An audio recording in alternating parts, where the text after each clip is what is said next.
नमस्कार. आज कार्यकर्त्याच्या अविरत मेहनतीला फळ मिळालंय.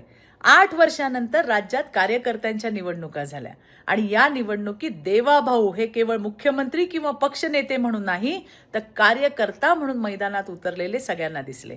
48 सभा प्रत्यक्ष घेतल्या, कित्येक महानगरपालिकांमध्ये व्हिडिओद्वारे भाषणं पाठवली. कार्यकर्त्याच्या निवडणुकीसाठी स्वतःला झोकून देणारा आमचा नेता.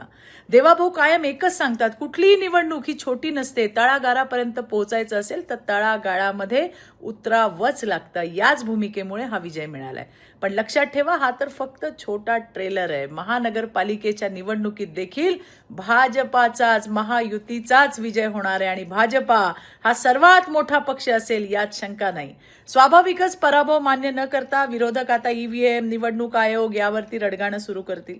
पण वस्तुस्थिती अशी आहे की विरोधी पक्षाच्या मोठ्या नेत्यांनी साध्या सभा सुद्धा घेतल्या नाही, प्रचार केला नाही आणि अनेक ठिकाणी उमेदवारांना वाऱ्यावर सोडून दिलं. यावरूनच जनतेला भारतीय जनता पार्टी आणि भारतीय जनता पार्टीच्या नेत्यांवर विश्वास दाखवला.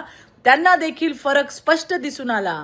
कार्यकर्त्यासाठी आणि जनतेसाठी झटणारा नेता म्हणजे देवेंद्र फडणवीस आणि कार्यकर्त्यांचा केवळ आपल्या निवडणुकीसाठी वापर करणारी आणि निवडणूक झाली की जनतेकडे पाठ फिरवणारी ती मविया. जनतेला आता समजलंय की भारतीय जनता पार्टी या नावातच जनता आहे, हो, जनतेच्या सेवेसाठी आहे आणि म्हणूनच आज भाजपा नंबर 1 असल्याचा कौल जो आहे तो महाराष्ट्राच्या मायबाप जनतेने दिलेला आहे. धन्यवाद. जय हिंद, जय महाराष्ट्र.